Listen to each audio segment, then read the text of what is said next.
परमेश्वरं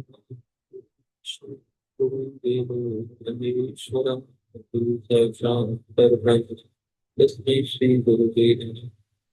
त्वमेव मम च पिता त्वमेव त्वमेव बन्धुः सखा त्वमेव त्वमेव विद्या द्रविणं त्वमेव त्वमेव सर्वं त्वमेव देव। श्री गणेशाय नमः।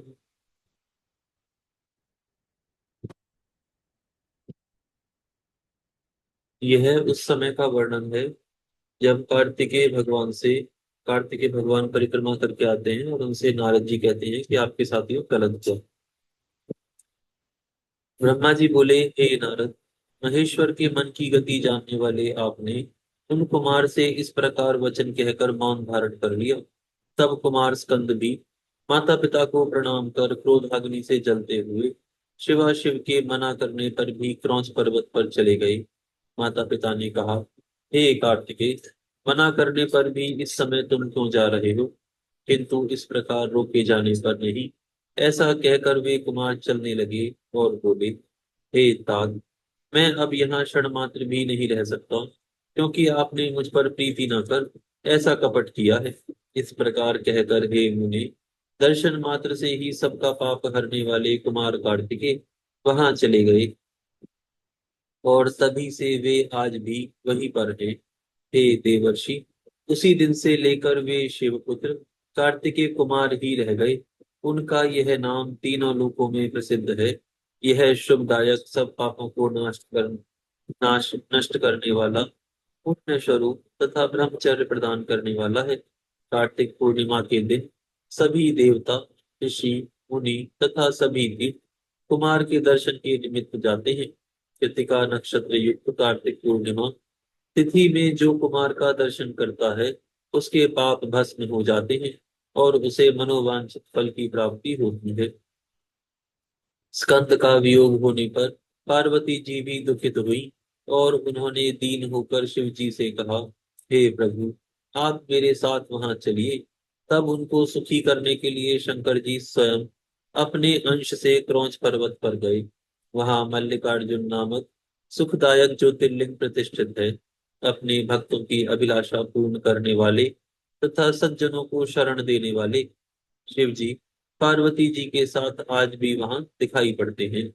तब पार्वती सहित उन शिव को आया हुआ जानकर वे कुमार विरक्त होकर वहां से अन्यत्र जाने को उद्यत हुए।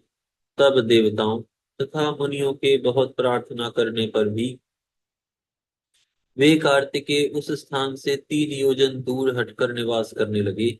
हे नारद, पुत्र के स्नेह से आतुर वे दोनों शिवाशिव कुमार के दर्शन के लिए पर्व पर्व पर वहां जाते रहते हैं। अमावस्या के दिन वहां शिव जी स्वयं जाते हैं एवं पूर्णमासी के दिन देवी पार्वती निश्चित रूप से उनके स्थान पर जाती हैं। हे मुनीश्वर, आपने कार्तिकेय तथा गणेश्वर का जो जो वृतांत पूछा, मैंने वह श्रेष्ठ वृतांत आपसे वर्णित किया। इस कथा को सुनकर बुद्धिमान मनुष्य समस्त पापों से छूट जाता है और अपनी संपूर्ण अभिलाषित शुभ कामनाओं को प्राप्त कर लेता है। जो इस कथा को पढ़ता अथवा पढ़ाता है, सुनता है अथवा सुनाता है, वह सभी मनोरथ प्राप्त कर लेता है। इसमें संदेह नहीं करना चाहिए। ब्राह्मण, ब्राह्म ब्राह्म वर्चस्वी तथा क्षत्रिय विजयी हो जाता है। वैश्य धन से संपन्न हो जाता है और शूद्र श्रेष्ठता प्राप्त कर लेता है। रोगी रोग से मुक्त हो जाता है और भयभीत व्यक्ति भय से मुक्त हो जाता है। वह मनुष्य भूत प्रेत आदि बाधाओं से पीड़ित नहीं होता है। यह आख्यान पाप रहित, यश तथा सुख को बढ़ाने वाला, आयु में वृद्धि करने वाला, स्वर्ग की प्राप्ति कराने वाला, अतुलनीय तथा पुत्र पौत्रादि प्रदान करने वाला, मोक्षदायक, शिव विषय ज्ञान को देने वाला, शिवाशिव का प्रीतिकारक तथा भगवान शिव की भक्ति को बढ़ाने वाला है। भक्तों को तथा निष्काम मुमुक्षुओं को शिव जी के अद्वैत ज्ञान देने वाले कल्याणकारक तथा शिवमय इस आख्यान का सर्वदा श्रवण करना चाहिए। यहाँ पर यह अध्याय पूर्ण होता है। यहाँ से नया अध्याय प्रारंभ होता है। यह 21वां अध्याय है। नहीं, माफ करिएगा, ये 21वां अध्याय नहीं है। यहाँ से खंड दूसरा शुरू होता है। यह दूसरी रुद्र संहिता पंचमा युद्ध खंड है ना। दूसरा जो रुद्र संहिता चल रही है उसका पांचवा युद्ध खंड यहाँ से प्रारंभ होता है।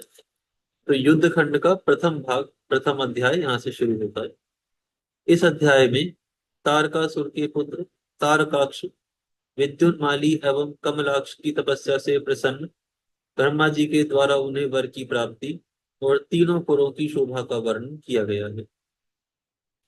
नारद जी बोले, हे ब्राह्मण, हमने गणेश जी तथा स्कंद जी की कथा की सत कथा से समन्वित गृहस्थ शिव जी के आनंदप्रद उत्तम चरित्र का श्रवण किया।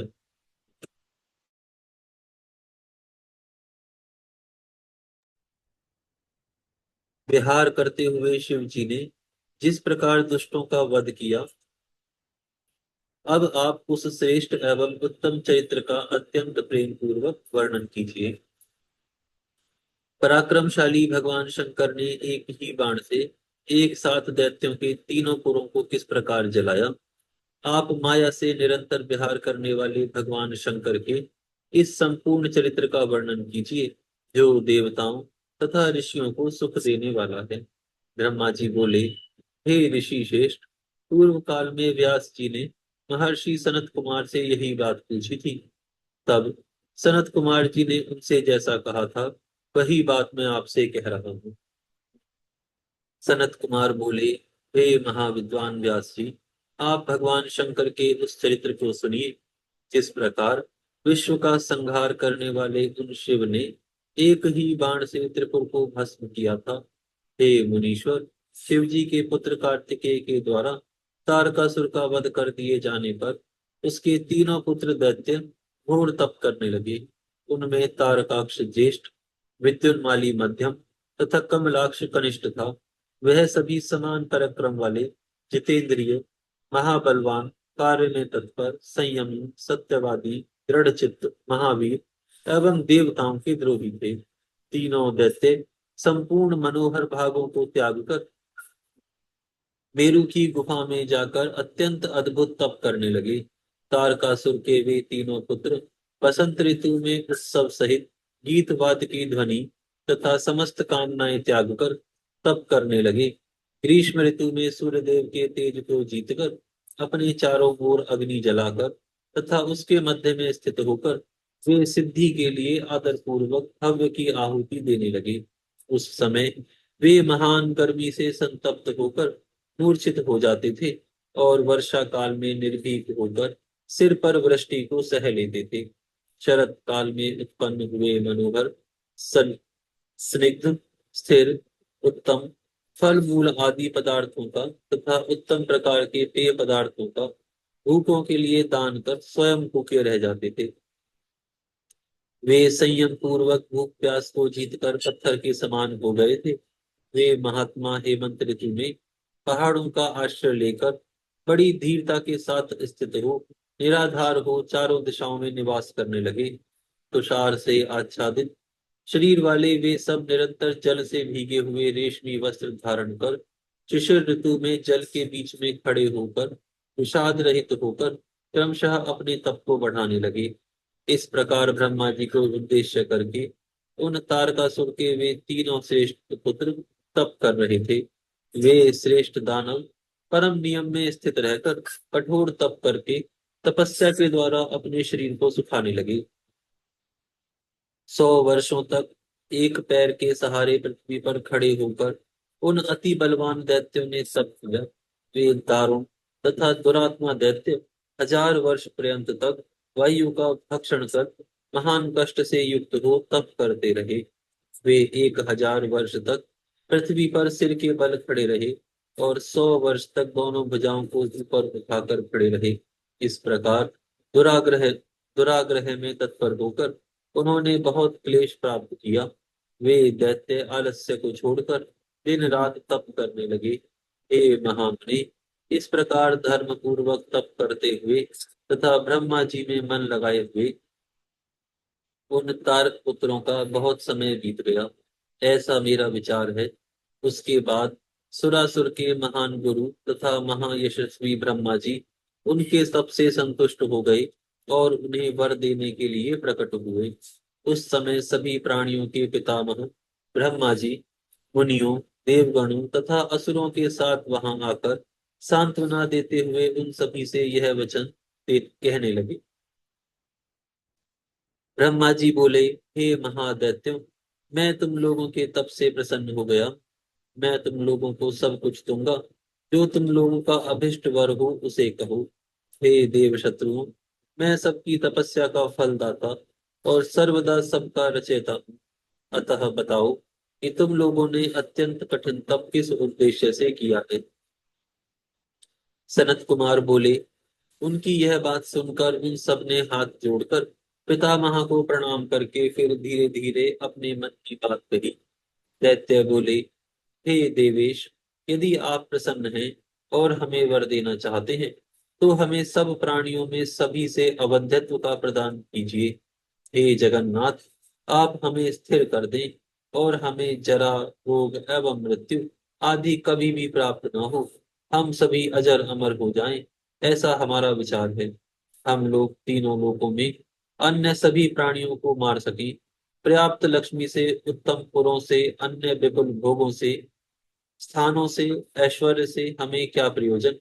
हे ब्राह्मण, यदि 5 ही दिनों में प्राणी मृत्यु के द्वारा ग्रसित हो जाता है, यह निश्चित ही है, तब तो उसका सब कुछ व्यर्थ हो जाता है, इसमें संशय नहीं है। सनत कुमार बोले, उन तपस्वी दैत्यों की यह बात सुनकर ब्रह्मा जी ने गिरि पर शयन करने वाले अपने स्वामी भगवान शंकर का स्मरण करके कहा। ब्रह्मा जी बोले, हे असुरों, पूर्ण अमृत किसी को नहीं मिल सकता, इसीलिए इस वर का आग्रह मत करो और अन्य वर मांगो जो तुम लोगों को अच्छा लगे। हे असुरों, इस भूतल पर जहां भी जो कोई भी प्राणी जन्मा है वह अवश्य मरेगा। काल के भी काल भगवान शंकर तथा श्री हरि के अतिरिक्त इस जगत में कोई भी प्राणी अजर अमर नहीं हो सकता, क्योंकि वे दोनों धर्म अधर्म से परे हैं तथा व्यक्त और अव्यक्त हैं। यदि जगत को पीड़ा पहुंचाने के लिए तप किया जाए तो उसका फल नष्ट समझना चाहिए। अतः उत्तम उद्देश्य के लिए किया गया तप सफल होता है। हे अनग, तुम लोग स्वयं अपनी बुद्धि से विचार करके जिस मृत्यु का अतिक्रमण दुर्लभ एवं दुसाध्य है और देवता तथा असुर भी ऐसा नहीं कर सके, ऐसी मृत्यु के अतिरिक्त अन्य वर मांगो। तुम लोग सत्व गुण का आश्रय लेकर अपने मरण का हेतुभूत कोई वर मांगो तथा उस हेतु से अपनी अपनी रक्षा का उपाय अलग अलग रूप से करो, जिससे तुम्हारी मृत्यु ना हो। सनत कुमार बोले, ब्रह्मा जी का यह वचन सुनकर वे एक मुहूर्त तक ध्यान में स्थित रहे। इसके बाद विचार कर लोग पितामह ब्रह्मा जी से कहने लगे। हम आज यहाँ विराम करते हैं, फिर कल से प्रारंभ करेंगे।